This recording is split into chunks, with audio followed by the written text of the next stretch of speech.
Thanks for joining us. This is another episode of The Sticky Side. I am Mike Bird, and that is my man Rob Chismark. And yeah, man, Hello. what's new in the world of cornhole? You kind of said something that shocked me. Everybody out there that plays cornhole might know. They might not know. There's 3 organizations or 4 organizations, big ones. You've got the ACL, the ACO, the Texas Cornhole League, TCL, and then you got the CCL. Those are like the big organizations, I guess. And you just shocked me. I didn't know it, but you said the CCL is no mas. I mean, No more. That kind of hit me by surprise because I just went to their national event in Roxborough, and it seemed like everything was healthy with it. A lot of players enjoyed that event. I love that format with the Crew Cup, but I don't know. I'll have to listen to Meacham's explanation because like I said, it wasn't long. It was only about a 4-minute explanation where he just talked about it not being fun anymore. And yeah. him and Bird committed to when it stopped being fun, it stopped being a league. So they put the CCL to bed. Yeah. I don't know if somebody else, pressured him into it or what. I know that's what they said. So probably just burned out, man. It's a lot of work, to do something like that and to have that type of format that stretches out. I know they had at least 6 or 7 states participating in it. So, you got social media you got to run. You got venues you got to try to acquire. And it's probably a lot of work just for 2 people to do. So, oh, yeah, it is. And for everyone watching on YouTube, Rob did not get a new host. This is Mike Bird. I did just shave my face completely. Laura told me don't ever shave the beard, and look what I did. I just wiped it off. Yeah, I imagine after she did that hair like that, she might be going out tonight, but it's cool. She's can't wait till this podcast is over. Little singles bar action, What the hell? Oh, my God. Swipe right. I can't. Swipe right, baby. Swipe right. Absolutely not. I mean, if she was to ever dump me, I can't even swipe right on any apps anymore. I've been banned from all of them. That's not even a lie. Tinder, that is Bumble. So believable. Yeah, I've been banned from them all. But it's not. How did you get banned from them all when you've had a girlfriend for how long? Well, Rob, so I run this singles group since 2018. Okay. And in order to acquire new members of the female type, I would spam my group on these platforms. Okay. And that is a violation of the services of most of those platforms. So, but it worked. It did work. I did get quite a few like that. But then, not everybody's happy about me spamming a Facebook group in a dating app, so that they would report me to Tinder or Bumble, and poof, I'm gone. So, poof. Yeah, man. You'll be like Michael Murd then, I guess. I mean, new email, new IP. Yeah. New email address or whatnot. So if Laura ever dumps me or whatnot, I'm going to have to go to my old school ways of just going to the bar and liquid courage. That is not going to work. These days, that is not the place to go. Yeah. Do you ever wonder what you look like without a beard, man? Nope. I know exactly what I look like without a beard. But we don't. We need to see that. Probably don't. There's an app for that, I think. Yeah, you guys can figure that out then. But funny, your chin. Not gonna take like his facial structure into effect, not like his jawline, not like his cheekbones. Like there's a lot I feel like that goes into that. So. Well, I don't know. I was laying down on the couch and was like feeling my face, and I was like, "Oh my God! If somebody took a picture of me right now, I'd kill them." My face felt like it was a blowfish. And it's like all the fat just, like, comes up and surrounds your cheekbones. So, like, what made me change my mind about the beard, or what made me want to shave it, was, I'm tired of getting stuff in it. The other night we went and ate Mexican, and I had queso all in my freaking beard. And you know what? I was like, I'm done with it. I'm tired of it. It's done. It's over. So now I don't have anywhere to keep my leftovers. And I never get anything on my shirt, so I love my beard. You eat a lot of queso? Nothing ever hits the shirt. Hey, I don't care what's in it. It all wipes out. A little shampoo takes it right away. I promise. Oh. So let's talk some cornhole, man. Anything happen over the weekend? Yeah, I went to a tournament held at the West Georgia cornhole facility. It was called Bag and Bash. It was their second annual Bag and Bash 2022. There was 148 doubles teams in there. So Noah came with Cameron, Matthew Sorrells and Alex Rawls were there. Derek Holland and Josh Holland were there. They had most of their Titan Bags pros were all in the house. So that's some of the guys from up north. Nico Morellis and Joe Neisted and Stephen Bernasette, Don Rogers, just a bunch of them. Ken Allen. Wow! And where was this at? It was pretty fun. It was at West Georgia Cornhole. It was at their facility, so it's a little bit west of Atlanta, 4.5, 5 hours away from my house. Oh, so Took the drive. Okay. Yeah. Brought some merchandise up. Had a couple of partners. Things didn't work out. They weren't able to make it, and so I was going to play with April. And I started warming up with her, and I was throwing pretty good. Knew we were gonna be okay because they did rounders, 4 rounds of rounders, and then we're gonna, move you into your tiers. Mm-hmm. Kind of did it like an open format, but only doubles. So I got there, and then Jake and Jack showed up, and Jack comes over to me and he goes, "What a jerk Jake is, huh? He dropped me to play with Jamie Graham." And I was like, "Dang, dude." I said, "Well, who are you going to play with?" He's like, "I don't have anybody to play with. I'm just going to watch." I'm like, "No, you're not." So I said, I actually wanted him to play with April because April doesn't give a darn who she's playing with. She just sling bags in the hole, and she's really throwing well right now. And then but I said, let's play. I want you to play. And he was feeling bad the way Jake dropped him. He's like, "No way, man. If you're playing with her, I don't want you to drop anybody to play with me." I'm like, "Well, she didn't really come to play. She came to run the booth. She was going to be behind the booth, run the booth, sell bags, whatever." And she went over to him and told him, "I didn't really come here to play."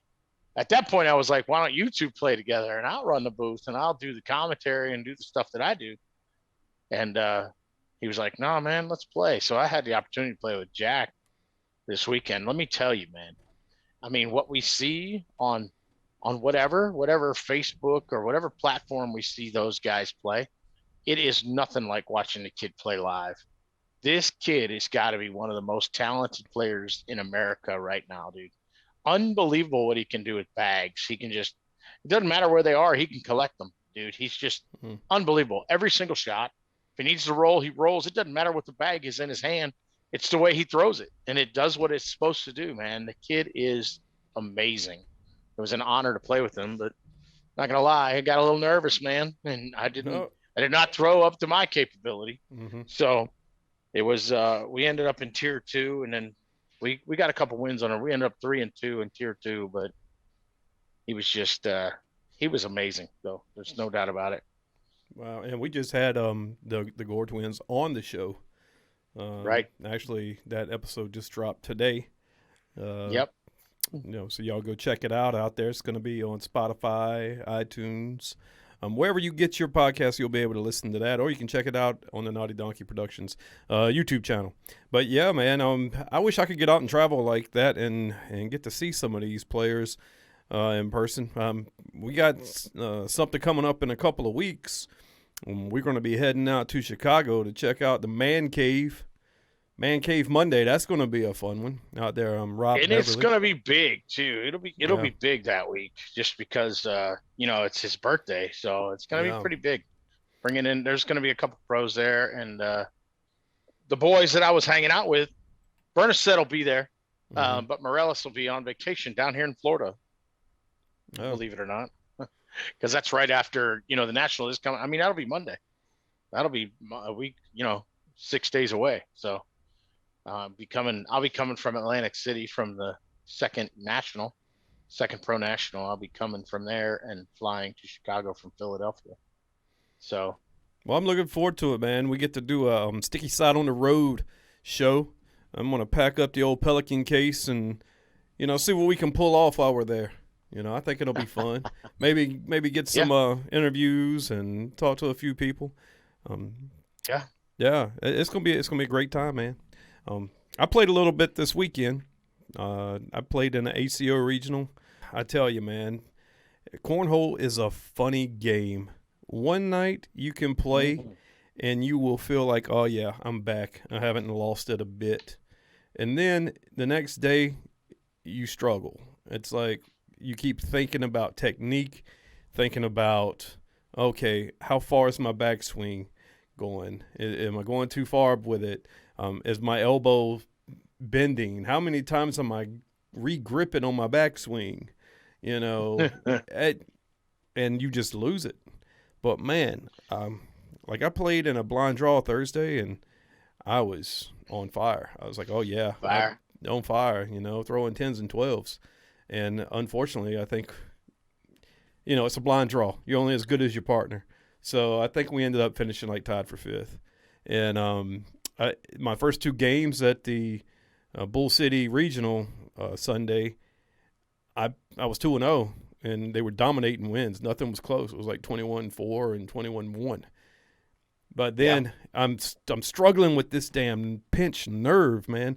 And the thing is, you have to wait so long at Chris's regionals because he only has 3 sets of boards, and he had he had 29 singles.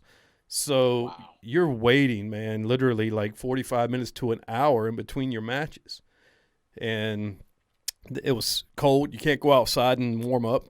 Keep throwing.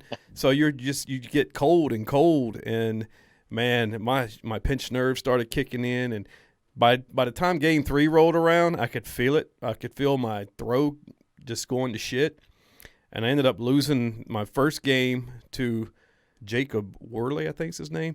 He's a really good up and coming player here in North Carolina. He's another young guy. Right now, he's playing with Jonathan Devine in ACO singles. But this guy, man, for a young guy, he was using the OG style of throwing a blocker and airmailing, And usually I'm a strong airmailer, but I just could not hit anything to save my ass. And then he dusted me, and I think that was 21-11. And then my last game I played against the barber of cornhole, Jordan Lascalette. I don't know if you know him. But nope. He's another ACO guy. But he's come a long way from first time I've seen him play. And he beat me 21-19 in a game that could have went either way at the end, and he just got the dub on that one. But, man, I'm telling you, these health issues, they need to be gone so I can become 100% ready, man, so I can get to Rob Chismark's level. It's frustrating. You'll be there. It's just it's frustrating knowing you're there, but your body won't let you. You know what I'm saying? Right. And it's just. I'm not gonna lie, I got that going on too, man. There's a lot of stuff that my body won't allow me to do. So we're not talking about. Tried to add a step today, and I'm completely off balance when I step, just because my right side doesn't work, Mike. I know it's not easy to believe, but my right side doesn't work, so it's crazy. So everything has to happen from the left side. All I can use the right side to do is prop myself up, basically. So. But you're right. I thought you were a right-handed thrower. You're a left-handed thrower? No, I've been left-handed all my life. So. Oh, okay. Oh, wow. But yeah, it's fun. So you talk about your body not allowing you to do things, and that's just that's the truth, man. Sucks. Yeah, for those that don't know, you had a stroke a few years back, right? 2 strokes. I had one in April and one in July, just last year. Oh, wow. So, I mean, just to be up and be ACL pro, man, that's big time right there. So yeah, it is what it is. What are you going to do? Yeah, I mean, put some tape on it. I'll be all right, bro. Put a Band-Aid on it. Let's go. You're in a home in NASCAR. They know how to put duct tape on stuff. That's what I did. I'll be able to go 300 miles an hour again. So we're recording this episode on March 14th, and that means tomorrow, March 15th, the big day. Spencer McKenzie's Throwdown is going to go on sale. That's a big tournament going on 11 plus years in Ventura, California. Rob, you ready? Well, you don't really need to buy a ticket, do you? Because you're pretty much the MC of the event. Yep. I'm ready though. No, well, I can't wait. I'm gonna be online. I'm gonna purchase a ticket, and it looked like they've added a few events, and this year, No, they've always been there. Yeah? All those events have all been there before. what women's But double? I think, yep, every Oh, year. okay. I Yep. stand corrected. That's one of the signature events. Well, women's doubles is one of the signature events. They do a bunch of different high-level sponsored blind draws, where there's quite a bit of money in those, in those blind draws. Mm-hmm. And then they do, of course, the big tournament. And they did a crew last year and the year before. I don't know if they're going to continue with the crew this year or not. But, Yeah. um, Well, I've but already the real big news is that the ACL is coming in to run it with their software and their directors. So it's gonna make that tournament a whole lot more efficient. You remember last year how pool play went on until dark. Yeah. And then took a while for things to get started, and then the crew cup was later because of pool play being the way it was. But no, it's all it's going to be a little different this year. Well, one thing that some players are having questions about since the ACL is getting involved with Spencer McKenzie's Throwdown this year. The ACL is just running the logistics, right? They're not changing any type of format of the tournament. Like it Right. was one bag being used for the whole tournament. This isn't going to be a bring your own bags, right? It will. There's going to be 15 or 16 different manufacturers that are going to be approved. This really? year. So it will be a bring your own approved bag. There'll be, like I said, 16 manufacturers who are going to be allowed to put forward 2 of their models. So basically, there'll be about 32 different models of bags that you'll be able to choose from. If John signs all 16 of those to do that. So the bags are going to be there for the players to get? They will have bags there. Uh-huh. But I think this year it's going to be on the players to have bags. So that they lost a lot of money in bags last year of people stealing them, and you know what I mean? Because they had 200 sets out there, and a lot of them walked away without getting paid for. So John's trying to put an end to that and still find a way to earn some money off of it. So, well, that's upsetting because I didn't even get a set, and I would have loved to have had a set of those bags. But, yeah. Well, that was one thing. I don't know if that's going to take away from a little bit of the prestige of that event being a bring your own bag tournament now. Because a lot of people are traveling across the country to go to this thing, and maybe they don't want to bring their bags, But each and every one of those people that were anywhere that travel anywhere for the ACL are very used to bringing their bags. Yeah. So, But that's and they're there. Every one of the people that finished in the money were pros anyway, so they know all about bringing their own bags places. So now, are professionals from other organizations going to be able to play in this since it's ACL now, or? Yeah, absolutely. Okay. Yeah. It's not, unless their organization says they can't play in ACL events. But, and I do believe that the new pro events for the ACO, I don't even think they restrict you from playing in ACL events right now. Yeah. Because I just saw, well, that wasn't an ACL event, but I just saw Randall Garrison, and I'm sure that he's an ACO pro. Yeah. So. Well, speaking of ACL pros, tonight on the show, we've got Mr. Daniel Turpin. I'm sorry. No, his name's Dillon. Dillon. Where's that at? I got to take that out. You're really good. You're really good at names. I feel like you can't read. I actually did that today. I had a patient named Dillon, and I kept calling him David. David. I guess our brains just don't want to be like Dillon as a name. Sorry, guys. Every time I see Dillon at the sea, I think, get to the chopper. Get to the chopper. Get to the chopper. Yeah. Dillon, he's one of my favorites, man, on the circuit. We have a very standard greeting, which I'm sure you'll see tonight. Yeah. I don't know. He might put his professional hat on, but my professional hat still greets him the same way. So Oh, I love that kid. right. You're like So Adam. You're like Adam Schefter over there, all up in your phone. So you must have some. yeah. I got another pro trying to figure out where one of my events is. That's the guy I told you is going to be on vacation. No. He'll be on vacation in Florida, and he wants to come to an event that I have on Tuesday. I got a brand new event on Tuesdays. Going to be going back to the original. So when First Coast Cornhole started back in 2016, we started big time, right? My buddy Ryan Johnson, you know him, right? Oh you know yeah, Ryan? I know Ryan. So Ryan Johnson and me, we were the First Coast Cornhole guys, and our first major event was held at this little place called Dick's Wings on Youngerman Circle in Jacksonville, Florida, and that thing was our signature event. It was on Thursday nights. It was unbelievable. We ran it. After about the 8th week, we started having 40 teams every Thursday, and we'd play rain or shine. We didn't care, man. And that was back when, directors were providing bags. That was long before bring your own bags. So, we were providing bags, and if it rained, we had to dry our stuff out in the yard the next day. And man, there's some great pictures from those days, but we're bringing it back to the original spot starting next Tuesday. Problem is, I won't even be there to run it because I'll be flying back from Chicago.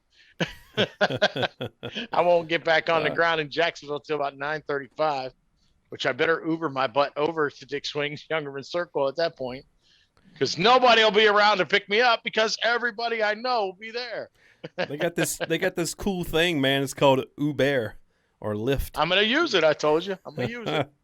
Yeah, we got it's a 45-minute Uber ride, but hey, I'm taking it, bro. Hey, what time do you fly into Chicago? I'll be there at about 10:30 in the morning. Oh, Jesus. I get there at 7 a.m. on Monday. So I got to figure out what I'm going to do. I You're guess. Gonna go hang out with Rob at Rob's house, aren't you? Well, shit, I don't know. Rob might be working. Well, everybody takes their birthdays off, though. But Rob don't want to. Bro. He don't want to hang out with me all day. I would like to go. Y'all were boys. Yeah. Well, Rob, he's my partner from last year, Spencer McKenzie. You guys gonna run it back? I don't know, man. I don't have a partner. Honestly, I think by August, I will. I'll be ready, man. I'm hoping, knocking on wood. Even if I'm not, I'm still going to go and I'm going to have a good time and I'll have a ticket. And if I decide not to play, that ticket will sell, guaranteed. Yeah, for sure. Most of the time. But I'm definitely going to have one. I think it's going to sell out quick, so I think you better be there. Be on your 9 a.m. They go on sale at what time? 9 a.m. Noon? But yeah, it's at noon for us. Okay. Yeah. And if anything, the sticky side will be there, and hopefully we can get us a mobile show in. That would be cool. I don't know. I'm going to be pretty darn busy, so it's hard. Yeah. It'll be hard, but we can do something. I mean, I'm not afraid of having you join me in the booth, man. It's not, we can have a good time doing some commentary, and we could do a show as we're doing the entire day. You know what I mean? Yeah. I'm down, man. So. I'm down. But I don't know. Last time I did commentary with somebody, they shut the organization down. So it might be bad luck. I don't know. Hey, and that whole CCL expose. We just dedicated an entire show to the CCL, and they're down the tubes, bro. I gotta blame you for that. An entire show. It's called the Bird Effect. Damn. The Bird Effect's usually pretty good, isn't it, Laura? No, look, she's already shaking her head. She knew exactly what it was all about. She's still trying to get used to the new face. Hey, you know what? Let me plug our beach tournament here on the East Coast. Let's go. Coming in June the 25th, 26th. We've got Sweet Willie's Beach Blitz. Rob, I am hoping for 30-mile-an-hour winds, to be honest with you. I really want it to be the Spencers of the East. Hey, look, should we just go ahead and put this down? Unless you had another partner already lined up for this. Do you want to team up for this event?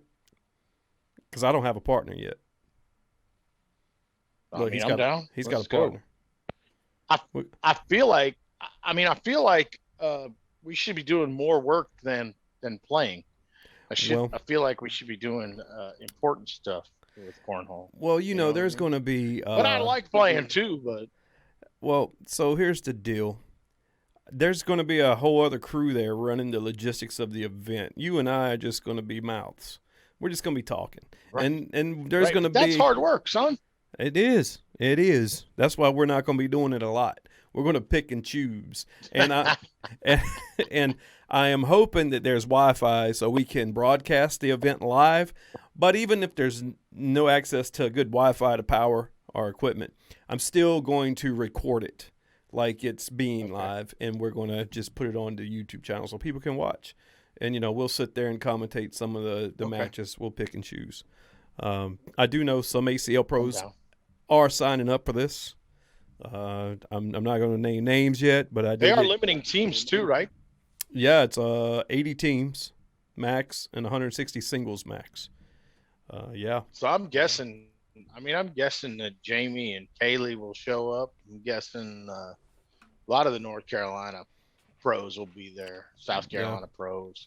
It isn't far. Duncan and Brandon probably. They were there this weekend. They had a pretty good showing. Not what they wanted, but I tell you what, watching them guys play too, they're just a total different game, man. They play with some of the stickiest bags out there, and they just muddle up the board, throw their 8 or their 10, and they end up scoring. So their DPR is they have a nice large DPR, but their PPR is somewhat low. Yeah. But these guys, they muddle it up and they hit airmails, they hit roll shots. Duncan Clemmer's got one of the best roll shots in the entire game, man. One of the best in the game. It is one of the best, man. Yeah.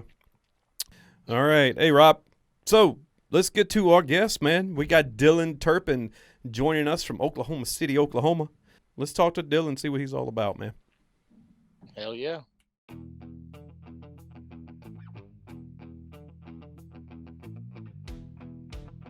Dillon, thanks for being on the show, brother.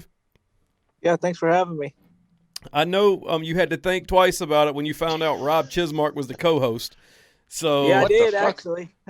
You a lying asshole, boy! I tell you what. There's a lot of things that I know aren't true. You hear me? And that's one of them right there.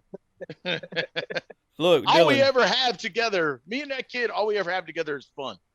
There ain't no doubt about it. Well, he told me all he could tell me was this greeting he had for you every time y'all see each other, where he gives you the middle finger or something. I was like, yeah, that's some real love, Rob. I mean, it is. That's the I love you finger, isn't it? That's the tallest one I have.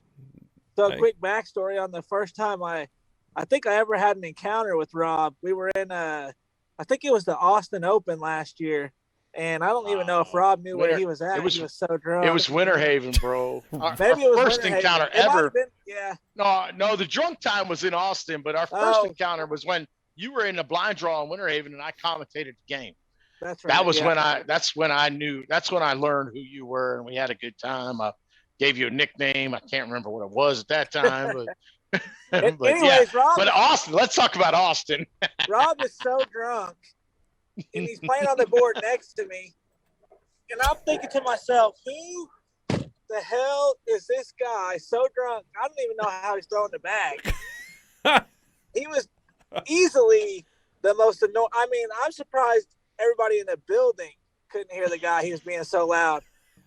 Lo and behold, the very next game we got to play Rob, and he just bends over in the middle of my throw and flips me off. He's on the opposite end of the board, just flips me the bird right in the middle of my throw. Man. And then I think it's been history ever since. Wow. How did he recover from that, though? I mean, I'm pretty sure you didn't think, oh, that's a great guy when he bent over and gave you the finger while you're playing him. So what made Rob win you over? Yeah. Oh, I think just his personality overall, you know what I mean? Like, you can tell he was not like doing it intentionally to throw you off. He was just having a good time. He was having fun. I think that's what I like about him the most, whether he's winning or losing. He's having a great time. He's a happy drunk. That's right. That was a pretty good game, even though it wasn't the greatest performance I ever had. It was fun. Playing with Ricky. Yeah. It was a good fun game. And my wife was throwing freaking fire. Yeah. So I think she was pretty mad at you, though. I mean, how could you not be? She stays mad at Rob. Drunk. Bro, yeah. I started drinking doubles when they opened the bar, bro. I Double know. bourbons when they opened the bar. 2 ice cubes. All day long, the girl didn't quit serving me until I fell over at the bar ordering another one. She's like, I don't think I should serve you. And I said to her right then, I don't think so either. So I was like, dang, dude, that was a good time though. I mean, for the most that I don't know if I've ever told that story, but that was the hotel room where I ripped the toilet seat off as I was falling backwards when I was visiting the porcelain, the porcelain bowl, and I fell backwards and I ripped the toilet seat right off of the toilet. And I came out, I put it on my head and came out with it like a tray. Show my wife, I was like, look, I got a TV tray. She didn't like that either. Why did she not take a picture of that? I don't. Because, dude, she was so mad. It wasn't as fun for her. Oh. Anger would have been the last thing on my mind. I'd have been like, camera, bro, humiliate Rob. Here I come. Nah, yeah. I mean, let's go back. We'll back up 20 minutes. I just puked in the bed. So I had passed out. I had passed out at 4:30 in the afternoon and puked in the bed. So she woke me up to put me up into the bathroom and in the shower. I came out. There was a sheet that was left with nothing on it. She threw me on the couch with nothing on and covered me and let the room service people come back in and rebed the sheet or resheet the bed while she went out to dinner with all her friends. Left me in there to be. Who knows what happened with them room service people in Austin, Texas, bro. Oh my God. What a great open though. I'm not gonna lie.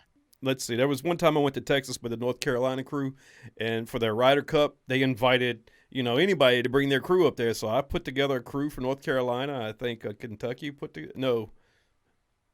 Ohio put together. Ohio definitely did. Yeah. Yep. Yeah, man, we got completely wasted in the hotel rooms, man. That was a good time. Some good drunk stories, man, with cornhole tournaments. So, Dillon, being in Oklahoma City, did you start with the TCL? I did start with the TCL, actually. Yep. My very first sanctioned tournament was a Ryder Cup tournament. I'd only been playing about, I would say, maybe 4 months at the time, and only been playing competitive probably maybe 2 of those months.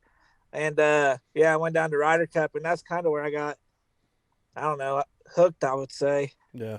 The Ryder Cup, that tournament's one of the best tournaments you can play in, honestly, as just if you're not like ACL pro and you're just an average cornhole player, if you have the opportunity to play in the Ryder Cup, I would for sure do it. Well, here's a tidbit right here, Dillon. I bet Rob doesn't even know this. Rob, did you know I'm a TCL pro? Yeah, I earned can't it. be anymore. I mean, it's not not anymore. It's not a lifetime. Hey. Not a lifetime pro. I mean, I did. I qualified former TCL pro. Former TCL pro. But once you're a pro though, you really lose your status. You still got the ability, but it's just deep down inside. You gotta refurbish it. Anyway, I digress. But yeah, I think it was 2015 or 16. I qualified to be a TCL pro. Yeah, I played in amazing 3 signature series events, and I was flying, from North Carolina to do this. But at the time, I had a girlfriend in Texas, so it was kind of easy. I had an excuse, and it was a good time. Dillon, their last Ryder Cup, man, they had I think a record-setting attendance. It was I saw crazy. That. Yeah. We sent several things from Oklahoma down there. Oh, yeah. Are you still allowed to play in TCL events? I know being an ACL pro, we're not really allowed to go to these other leagues, but is the TCL actually considered a competing league at this point? No, Trey told us we could play in it if we want. Only problem is you got to pay a lot of money up front if you're ACL pro to play in that. And I might have been able to play 2 or 3 tournaments this year with everything that's going on, so it really wasn't worth it for me to fork up the money to have to play. So I kind of bowed out. Ricky plays though. But he lives in Texas. Does he live with you or live in Texas? No, okay. He lives in Texas, so he has better access than I do to it. So right. They were moving into Oklahoma, though, weren't they? Wasn't the TCL kind No. of moving up into Oklahoma a little bit? It was in Oklahoma last year actually, and it's still here. We still have a director here, but it's not. I mean, it's not near as big as it used to be. Oklahoma has its own cornhole league now called the OCA, and they're bringing about 300 players a weekend to their stuff. So Nice. it's not quite as big as TCL, but it's up there. Mm. Well, that That's would be nice. That's we really might have to nice. get somebody from the OCA on the show, man. Yeah, I'm down. That's our goal. We want to hit up all these organizations around the country and see if we can get them on. They do a great job. Honestly, they really do with the size of the tournaments and the venues that they get. It's kind of amazing if you want to know the truth. Yeah. That's good, man. Well, talk to us about ACL. How long did it take you to get your pro status? How long you been playing in the ACL? You remember your first event? I've only been playing cornhole for not even 3 years, about 2.5 years now. I think I had just hit a year mark whenever I went to the qualifier and made it to the qualifier. So I had been playing right around 11 months, and I think that was end of August would have been the year mark for me. So I ended up making it just under a year. So last year was his rookie year. He came out in the first event in Kissimmee. You've been partners with Ricky the whole time, right? Yeah, I've been Ricky pro partner the entire time. So you've been the blind draw last year in Kissimmee on Sunday at the first pro national was when the most of the world discovered you as a rookie pro coming through there and just having a blast, dude. Your partner was I played with Mike Harvey. Mike Harvey. I don't think the world knew who Mike Harvey was because I sure didn't know who Mike Harvey was. Right. Both of you were rookies at that point. You were playing Ty Lopez, and I can't remember who Ty's Jay partner Corley was. his partner. Oh, okay. Right. Yep. What a game that was. I know I did the commentary. I was the only feed for that game at that point. Yeah. It was just fun because Ty is one of my great buddies, and I've known Jay for years. And then Mike and I, we had, we've become real close since he's been a pro, and of course we got that love. Yeah. So, and just doing that game, watching you come on the scene, and one of the things that I've noticed this year, though, like you've got this, it's a new determination, right? Yeah. You're really trying to show the world who Dillon is, right? Yeah. So talk about your first national, how that went for you, and what you see for this coming weekend. Well, I knew to start this year off with all the hype with all the new players, and this is going to be the toughest year ever, that it was important to get off, on a good start. And so I just wanted to make sure that first national that I could set myself up for success for the rest of the year. And I drew one of our actual bag sponsor teammates' first game, which was unfortunate for both of us. And ended up winning that. And then I kind of, first game had some jitters, didn't throw my best, and then kind of settled in after that. And then, I don't know, just I could tell going up that I was throwing really well. I mean, I told Ricky, I was like, I'm starting to throw, 20, 30 in a row before I miss. And he didn't believe me. Wow. And, right. And then he's never seen it. Like, damn, you weren't lying. And I don't know. It's kind of like a switch flip to start the season, and I've just been throwing great ever since. Did you finish in singles? Third overall. I lost to Zaft to go to play Matt Guy on ESPN. So, beat some big names, but I knew I could do it. It was just showing up and doing it. And I think once I got that monkey off my back, now I'll be confident going into this weekend. Yeah, so I looked at the ACL rankings last week, and, me and Rob were looking for people to have on the podcast, and I was scrolling through, and I got through the top 10, and I saw Dillon Turpin up there. And now I guess they updated their rankings because I want to say, were you 3 last week, or I know Yeah, you were in 3. the top 3, and now you're 67. So you missed an event or something. Or And well, there have been a couple of opens. yeah. Well, no, I was just 3 in the pro standings, not in the overall ACL standings. Well, let me see what I'm looking at. Get pro single standings. Let's check that out. I want to make sure I'm looking at. Yeah, these are the pro single standings I'm looking at. It's Justin. But Stranger, I want you to tell him the real story, right? So then he booked you, and then he tells me who we got coming up on the show the next week, and he says, "I don't know either of them." And I was like, "Well, who we got?" And he says, "It's you and it's Mark Richards," and I'm like, "Oh shit, man! I know Dillon. We're gonna have some fun with Dillon." Yeah. I said, and that's when I told him about the standard greeting, where it's just an easy. Well, look, easy, Rob, I love you. How many of these players that we've had on the show so far I really never met? You know, they came along when I was on my little retirement. You know, I pulled a Tom Brady. You see, Tom Brady came out of retirement like after 2 months. Yeah. That was quick. Gas prices, bro. Retired longer than Tom Brady. Yeah, I was retired longer than Tom Brady. Yeah, gas prices, bro. You feel me? That's what it is, bro. No, Giselle was at home for 2 months with his ass and said, "Oh, I can't do this. You need to go back to work." That's exactly what it was. Hell no. Yeah. He did all that so that the damn Tampa Bay Bucks didn't have to spend a bunch of money against their salary cap. Tom Brady is a better guy than we all know. Yeah, he is. He is. But you know, it wasn't just you, Dillon. Because he's a Michigan Wolverine. Yeah, it wasn't just you that moved. Like the whole rankings got mixed up. Like there's a whole bunch of different names. I mean, people are winning opens. So. That's why there've been a bunch of opens that Dillon didn't go to any of them. So. Yeah. I only played in one open. That was 2 weekends ago in Kansas City, and played Alex Hicks in the finals of my bracket. I beat him the first game, but couldn't beat him the second game. So he's he went on to win. Yeah, he is. It's I don't know if it was luck or what, but I got him. I think I had to throw like a 10-6-8 for, I don't know, it was 140 bags or something like that just to beat him by 1 point, 21-20. Oh my gosh. Those numbers are insane. Yeah. The kid is sick. He's so talented. I mean, and there is not a shot that he cannot hit. He can do everything. I mean, just when you think right. I got him. Nope.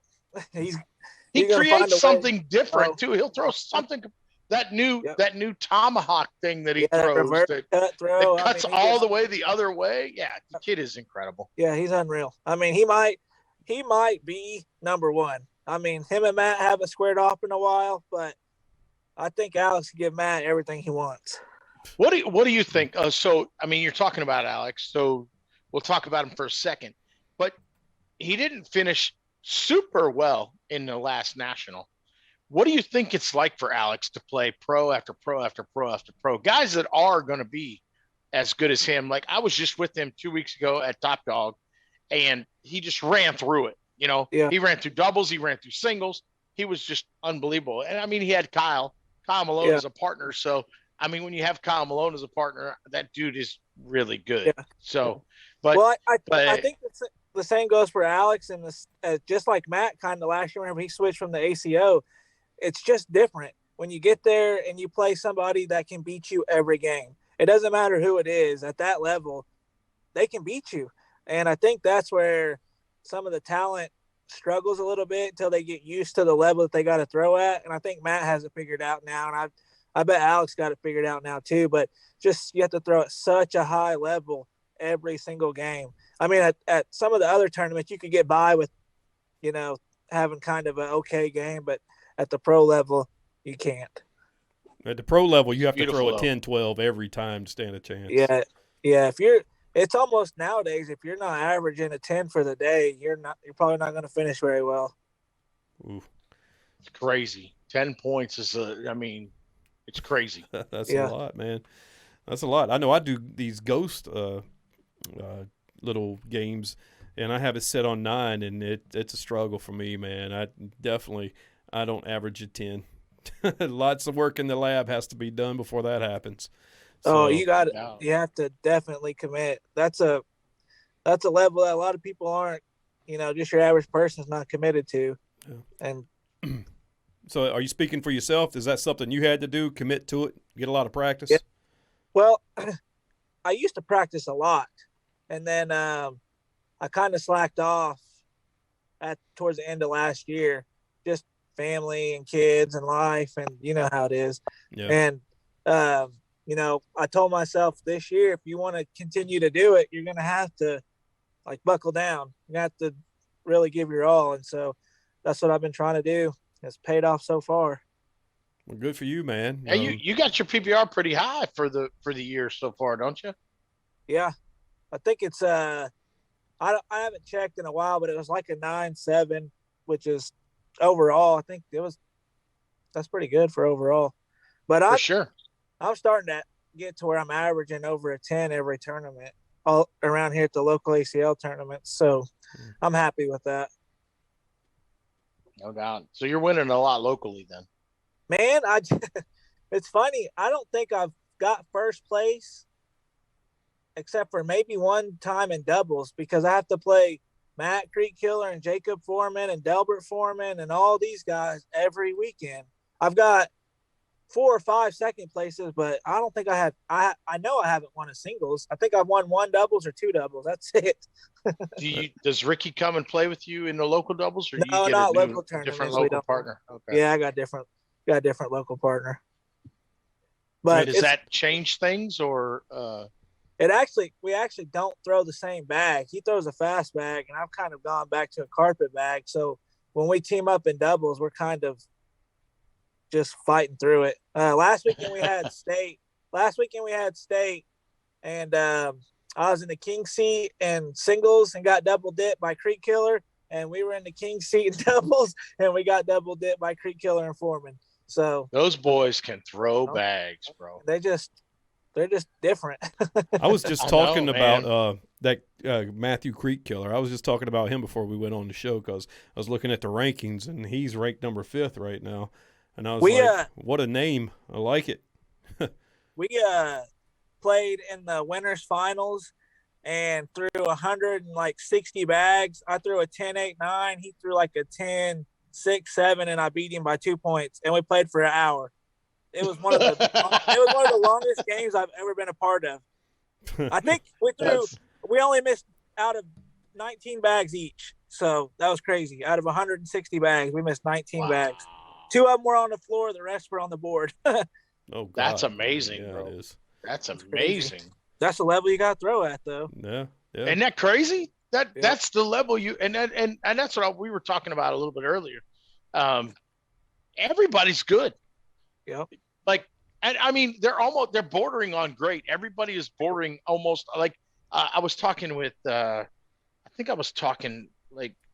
Scott Lane and a couple of guys. I was just at Bag and Bash over here in West Georgia, and there's like this line.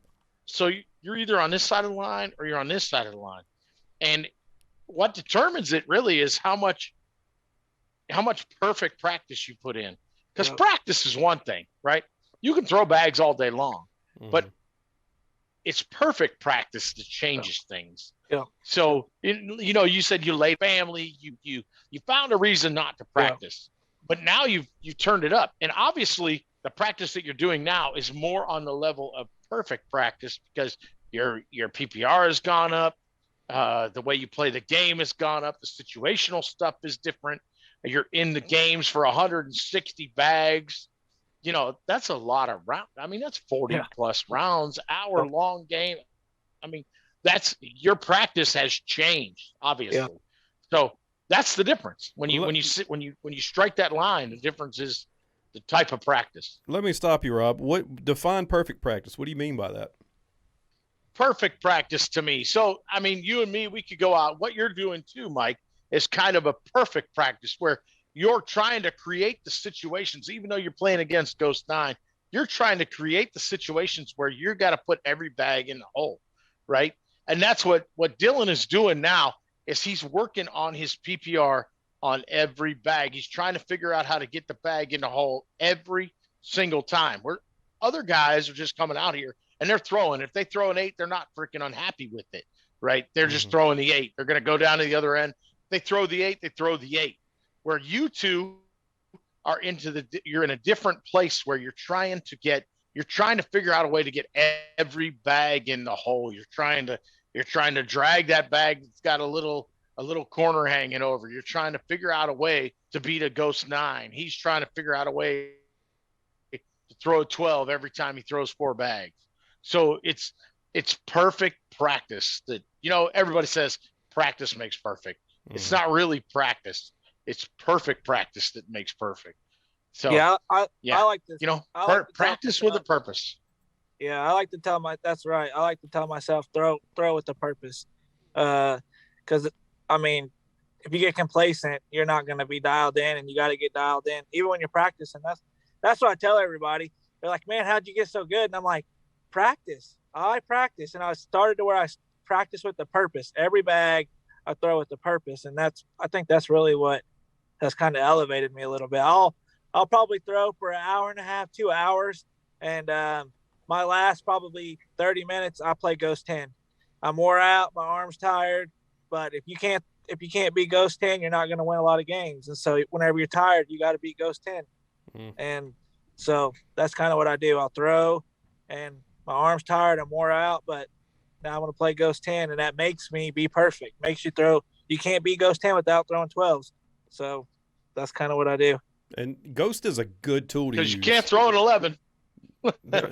Ghost is a good tool to use because it's not only it doesn't give you game situations as far as like players having their bags on the board to maneuver around, but when you miss bags, you get emotional with yourself like you do in games, because you're just that one bag away from going in the hole to getting a 4-bagger or getting your 9.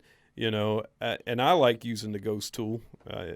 Right now I'm on 9, and Rob called me the other day, and it was tied 14-14. I got off the phone with Rob, and I lost to the Ghost. I was like, "Thanks, Rob." That's Rob's fault. Sorry, man. Sorry. Yeah. I mean, there's a lot of stuff that's Rob's fault in this world. I can promise you. You seen these gas prices? You're welcome. Thanks a lot, Rob. I'm going to get a sticker of you pointing to it that says, "I did this." I did this. Well, Dillon, hey, man, I appreciate you being on the show with us today. Thanks for taking time out of your work and joining us, man. And yeah, thanks. Yeah, thanks for having me. I can't wait to see you here in a couple of days. I'll be there Thursday evening. When are you going to show up to Atlantic City? Yeah, I'll be there midday Thursday. So cool. Yep. I can't wait. Are you staying at the venue, or where are you staying at? No, I got an Airbnb. They're okay. Gonna be hanging out over there, but yeah. I heard the venue's a dump. As for a hotel, but I mean, my brother's a 5-star guy, so I came from my brother who lives in New Jersey. So he might be wrong. Rob Chismark is a celebrity. He gets all the finer things. So whoa, a 4-star hotel is a dump for him. Whoa. No, but the Showboat, they have a lot of boxing matches that they do right there at the Showboat. So I mean, it always looks good on TV. No. So I look forward to seeing it on ESPN. Looking forward to seeing it again. Yeah, we'll see it again. So good luck. Dillon will be there. Good luck this weekend, Dillon. We wish you all the best, man. Bring it home. Yeah, thanks, guys. I appreciate it. All right. Hey, see Rob. you in a couple days, bro. Yeah. Hey, Rob. Hey, Rob, I'll see you. And Rob, I can't believe you ain't giving it back, bro. What's going on with you? He did. He did. Oh, okay, see that big good. finger? Good. I want to what, Rob? There's one for you, too. Yeah. My boy. Oh, man. I love it. Everybody give it to me. Let's go. It's all been for everyone. Laura's kicking in, too. You can't see her. Oh, that's my girl. Yeah. She's my favorite. Fucking Rob. I really hope April hears all these things you say. But anyway. Oh, God, I hope she listens.